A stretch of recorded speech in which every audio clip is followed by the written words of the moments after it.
Hello and good evening. Today we have Aparna Vedpuri Singh with us. She's joined us from Bangalore, and she's the founder of Women's Web. Women's Web is a platform that started in 2011, and it is a community and a platform for women to share their thoughts, their ideas, and maybe find some interesting thoughts as well. So I'll hand it over to Aparna to give some more information about Women's Web. Hi Neha, thank you for having me on this series for entrepreneurs. I really hope your viewers and listeners find something of value in our conversation today. I'll just introduce Women's Web very briefly. As you mentioned, we are a platform and a community for women from all walks of life to share their own ideas, thoughts, experiences, and connect with each other. So we essentially enable women to tell their own stories, and we also connect organizations that want to talk to these women in authentic ways. In a nutshell, that's what we do. Okay, interesting. So when we talk about women entrepreneurs, etc., how do you see that women being a part of such kind of women-specific communities helps them? Sure. So, to be very honest, as a business owner myself, I do know that the fundamentals of running a business, right? In terms of how you access resources, how you build your offering, how you attract customers, how you deliver value to them. I mean, these things don't really differ based on your gender. It's absolutely the same for everybody, and you need to get that right. But where I think gender plays a role is that, women's careers are often a lot more non-linear than men's are. By which I mean women, for instance, often take a break for motherhood, maternity, elder care, so many reasons. And because of that, we tend to have more ups and downs in our careers. And we often start businesses at a different stage in our lives. Although today many young women are starting businesses right out of college as well. A great majority of women often start businesses in their 30s, sometimes after a career break. And this is actually their second career. So that's where I feel that, communities of women are very important in being your support system, in, you being able to access how others have done it. And of course, women in the Indian context especially still have some unique work-life challenges, which the vast majority of men don't. So again, these are some specific gendered issues, which, communities like ours help women draw inspiration from others, learn how others are doing it and how they can do it too.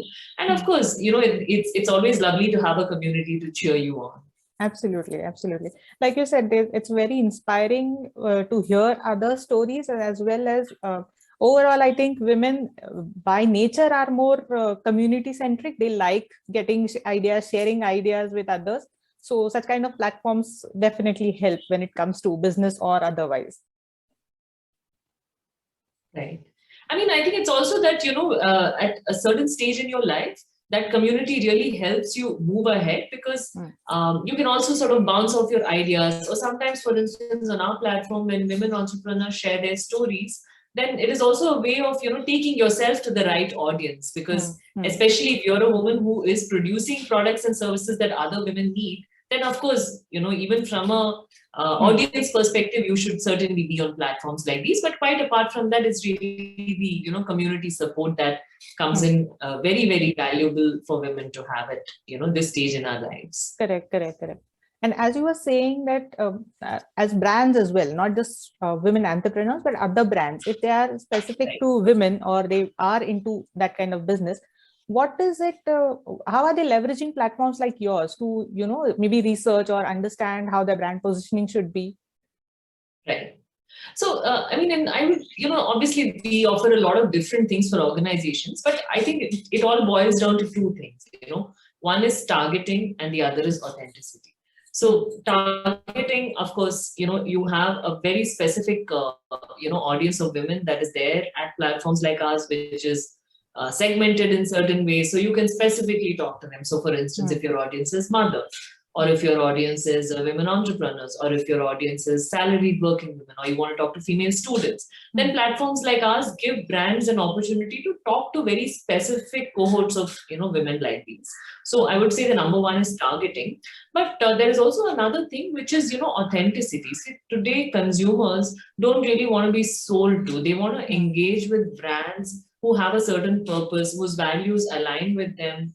So people are also really looking beyond transactional values of, does this product fulfill all my needs? Of course, the product needs to fulfill your needs, but over and above that, people feel very connected to brands that bring in the same values and purpose as they do. And that's where I think organizations also today want to market to people with a lot of authenticity, which may come from understanding your consumers in more detail, which may come from perhaps being part of causes that your consumers are interested in, which can perhaps come from even how you treat your employees. So if you look at something like diversity and inclusion, why is it so important today? One is, of course, companies want to do good, but also there's a very, very clear bottom line approach, right? I mean, research clearly shows that companies that have more diverse teams produce more innovative products and cater better to their consumers. So again, when organizations are looking at all of these aspects, it makes sense for them to be on platforms like us, where they can understand the needs, challenges, opportunities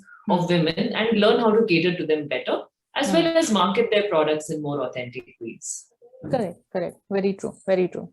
As an entrepreneur yourself, and you interacting with so many women entrepreneurs over the years on a regular basis, what is it that you see are the regular pitfalls that an entrepreneur faces, especially a women entrepreneur, when going ahead? Like I said, many of the challenges are common to all of us, but specifically when it comes to women, I feel one of the biggest pitfalls is that, we lack networks and we lack capital.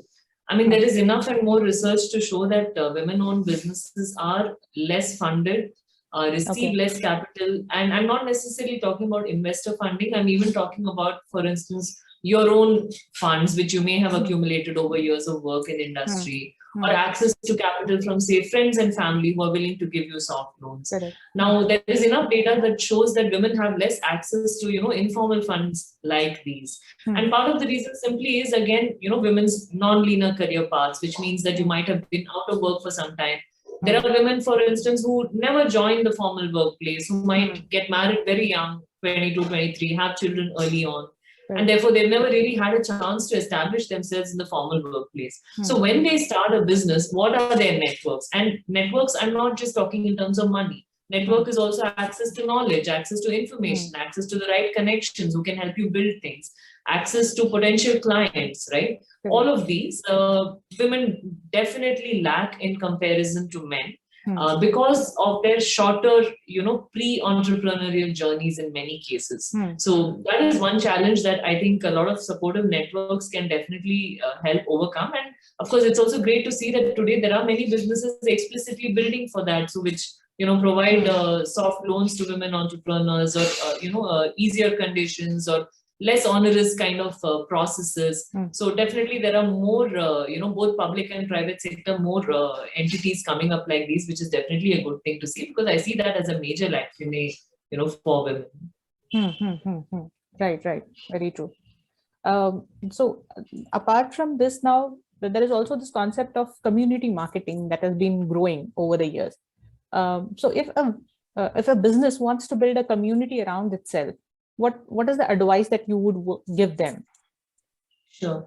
I think the single most important thing that we've learned from running a community at Women's Web is that community is not about you. Community is about the users. So the more we enable the community to help each other, it grows, because, and that can be around anything. I mean, even for instance, if you are a business in the waste management space, maybe you're, helping your users talk to each other to figure out how they can handle waste management processes better. So community is not about sales. And again, if you're in technology, maybe you're, enabling your users to talk to each other about certain specific technological challenges that they have and how do they deal with it. The more we create opportunities for these kinds of conversations, the community grows, because they feel that there is something of value being created here, which, they should be a part of. And we can, encourage people who want to be part of the community, both to receive advice and to give advice. and learn from each other. And sales becomes a very small part of it. I would say sales becomes an outcome because these people are brought together around a common objective, which is to share information in a particular area. And you have brought them together. They see you as providing a valuable service in that sense. So you don't need to directly sell. When they have a need, then your business is in their consideration set automatically. So I think the most fundamental thing is to be able to create ways for your community to, talk to each other around some shared interests or values. And that can, like I said, whether it's waste management, whether it's fashion, whether it's technology or something else, I think there are common topics which every community, would like to talk about. Correct, it's a question of finding that. Absolutely. So, and as an extension to the earlier question itself, now that like every social media that you see has some form of community or the other. So trying to build your own community is like competing with those giants. So how do you identify that, niche space and grow? I mean, I don't think everybody needs to necessarily build their own community in the sense of, if you mean by own that it is hosted on a self-hosted platform. Communities could be hosted on a relevant platform. For instance, I mean, if you were working in a management consulting space, maybe your community should be hosted on LinkedIn. Or if you are dealing with fashion, maybe Instagram, today doesn't perhaps yet readily allow communities, but maybe you should be hosted on Facebook, or maybe you even have a WhatsApp community, which is, if you're in a very niche space, for instance, of, there are 20 people who want to talk to each other, maybe you should be on WhatsApp. So I think where you should be is a secondary question. And you don't necessarily have to compete with the giants. I think what you need to identify is really, what do your users have in common, which they can connect around, and how, what is the scale? Are you in a niche area where there are only 50 people in that area who are talking to each other, or, is it potentially thousands of people? I think the questions of scale and, common connections is really what will determine where you should be. Right. I think so. As you said, the focus has to be more on the authentic conversations that are taking place around the topic than just the numbers that will be there around. Absolutely. Correct. And I also had seen something on Women's Wear that was called Marketplace. So just give us some more idea about it. How do you see it? Where is it going? Sure. So Marketplace is a new initiative which we launched this year in 2021.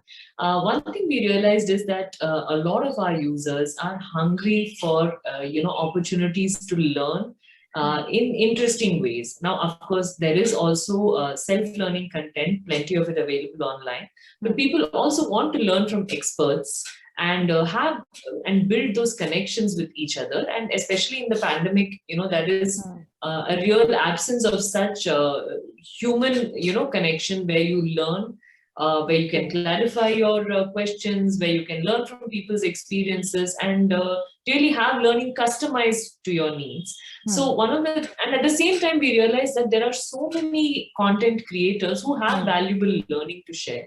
So whether it is in the area of, let's say, enabling women to return to work, whether it is in the area of, say, leadership coaching, whether it is in the area of self-care for women, hobbies, all of these areas, there are so many content creators doing excellent work who would like to reach our audience. So Marketplace was basically our initiative to bring them together, where we bring these content creators, give them an opportunity to market their workshops to our audience, and the audience in turn gets to learn from fantastic content creators who are experts in their respective fields. So we did a pilot for about 4 months. We have some excellent learnings from it in terms of what content creators really need from us in order to be able to reach this audience, and also what are the kinds of specific learning that our audience is really looking for. So we are now in a stage 2 where we are taking the learnings that we have from the pilot, and we are working on a more improved version, which we should be hopefully back with soon. So yeah, this is going to be a great space for people to really connect with and have live learning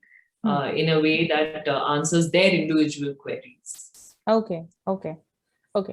Well, so it's not just about typical goods and services marketplace, but it is more about knowledge learning marketplace. You can say that it's a marketplace of knowledge. Yes. Okay. Interesting. And so how do you see it happening in the first half of 2022 or something, where it will go live? We should be back in early 2022. Okay. It is interesting to know these ideas, and the whole fact that, because I follow Women's Web, I see interesting topics being discussed, and very nice questions being asked, which normally are not talked about, or if they are talked about, it's more like a fad where if there is some issue, they suddenly come up with some debate. Otherwise, the topic is not there anywhere in discussion. So the communities like these are definitely giving that voice to people, and it is really interesting, especially also for women entrepreneurs, where they get that learning and knowledge apart from the inspiration to take that first step, because a lot of women are just hesitant when it comes to, whether my business will run or not, or what happens if I fail. Very valid, right? Because it can be daunting to move from, if you've, for instance, always been a salaried employee, it can be daunting to give up that paycheck and move to the other side of the scale. So correct. I'm sure you know that yourself from your own experience. True. It is. Yeah, and that is when these kind of communities definitely help, because they give that motivation which is necessary to take that first step. Absolutely. Thank you so much. And any parting advice as an entrepreneur yourself to other entrepreneurs? Yeah, I think my parting advice would only be that, it's a journey for the long run. If there's one single thing which has helped me in all these years, it is to kind of not take decisions when you're having a bad day. It is a roller coaster ride. There are going to be very good days when you feel on top of the world, and there are going to be really bad days when you ask yourself whether everything that you're doing is all completely wrong. So keep in mind that you will have both of those kinds of days, and on the second kind of days when you feel like you're in the pits, avoid making any significant decisions that will impact your life or business. Sleep on it. Usually the next day things always look a little better, or at least you feel better able to deal with whatever life is throwing at you. So that's probably one thing I would like to leave your viewers with. Thank you so much. This is a very good advice, because this does happen. I think it comes from hard experience. So yeah, I mean, no matter how successful your business may be, or how many users you have, I don't think anyone can escape those days when you feel like you're in the pits. So correct. Absolutely. Thank you so much for taking the time out, and we'll definitely be looking forward to what new Women's Web has to offer. Thank you so much. Thank you. Thank you, Neha. Thank you. This was lovely. Thank you so much. Bye-bye. Yeah. Bye-bye.